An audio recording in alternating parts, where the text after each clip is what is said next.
आइए भक्तों, आज सुनते हैं पुत्रदा एकादशी 2024 डेट।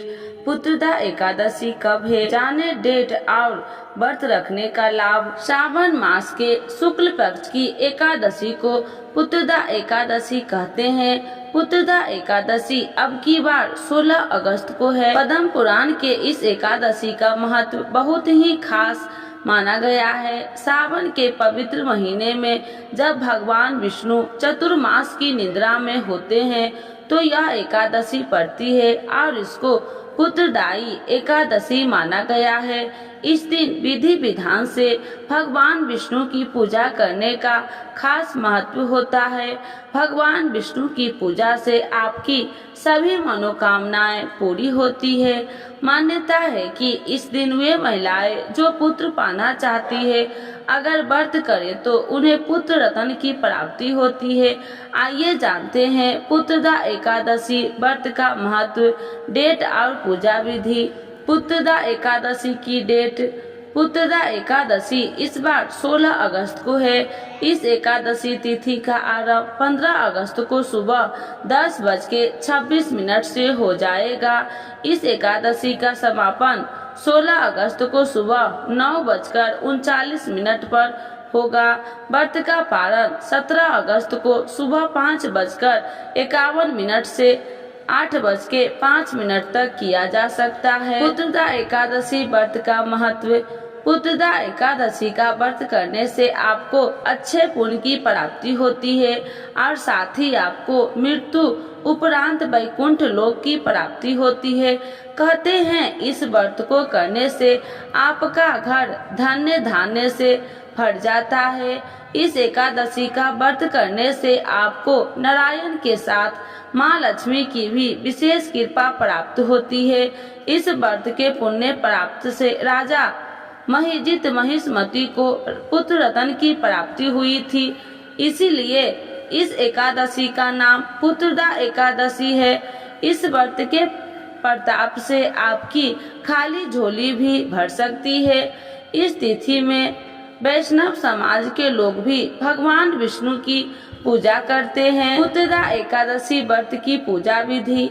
पुत्रदा एकादशी के दिन सुबह जल्दी उठकर स्नान कर ले और घर के मंदिर को गंगा जल छिड़क कर पवित्र कर ले। इसके बाद भगवान विष्णु और माँ लक्ष्मी की प्रतिमा को लकड़ी की चौकी पर पीला कपड़ा बिछाकर उस पर स्थापित कर ले। इसके बाद गंगा जल से इसका अभिषेक करे और पुष्प के साथ तुलसी दल अर्पित करे। अगर आपको व्रत रखना है तो व्रत करने के संकल्प ले और यदि व्रत नहीं करना है तो पूजा करके आहार ग्रहण कर सकते हैं। पूजा के बाद आरती करें और भगवान विष्णु को पंचामृत का भोग लगाए। भगवान के भोग में तुलसी पत्ता जरूर शामिल करें।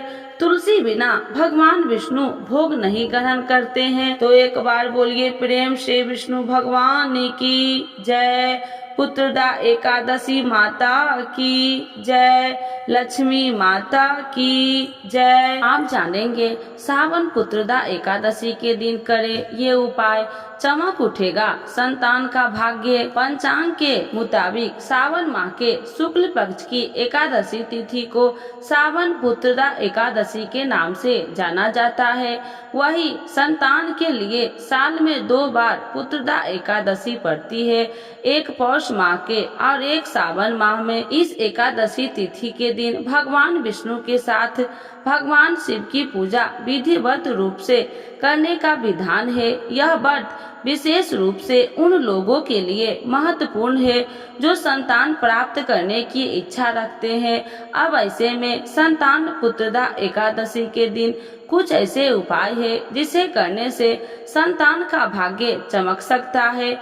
आइए जानते हैं संतान सुख की प्राप्ति के लिए करें ये उपाय। सावन पुत्रदा एकादशी के दिन भगवान विष्णु की पूजा करने का विधान है, इसीलिए इस दिन पूजा करते समय आप उन्हीं के अवतार भगवान श्री कृष्ण के संतान गोपाल मंत्र का जाप करें।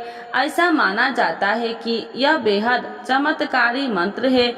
इसके जाप करने से दंपति को संतान सुख की प्राप्ति होती है और सभी परेशानियां भी दूर हो जाती है। मंत्र: ओम देवकी सुत गोविंद वासुदेव जगतपते देहि मैं तन्ने कृष्ण त्वमाम शरणगतः। संतान की अच्छी सेहत के लिए करें ये उपाय। अगर आपके पुत्र की सेहत बार बार बिगड़ती है तो सावन पुत्रदा एकादशी के दिन भगवान विष्णु को तुलसी की माला अर्पित करें और इसके साथ ही भगवान शिव को 108 बेलपत्र की माला भी चढ़ाएं। ऐसा करने से संतान की सेहत अच्छी रहेगी और भाग्य का भी साथ मिलेगा। कार्य क्षेत्र में सफलता प्राप्ति के लिए करें ये उपाय। सावन पुत्रदा एकादशी के दिन संतान की तरक्की के लिए विष्णु सहस्त्र नाम का पाठ करें। इसके अलावा आप इस दिन महामृत्युंजय मंत्र का जाप अभ्यास करें। ऐसा करने से संतान को कार्य क्षेत्र में सफलता मिलती है। भगवान विष्णु की कृपा प्राप्ति के लिए करें ये उपाय। अगर आप भगवान विष्णु का आशीर्वाद पाना चाहते हैं तो सावन पुत्रदा एकादशी के दिन ओम नमो भगवते नारायण मंत्र का कम से कम 108 बार जप करें। ऐसा करने से आपके ऊपर विष्णु जी की कृपा बनी रहेगी और भाग्य उदय भी होता है।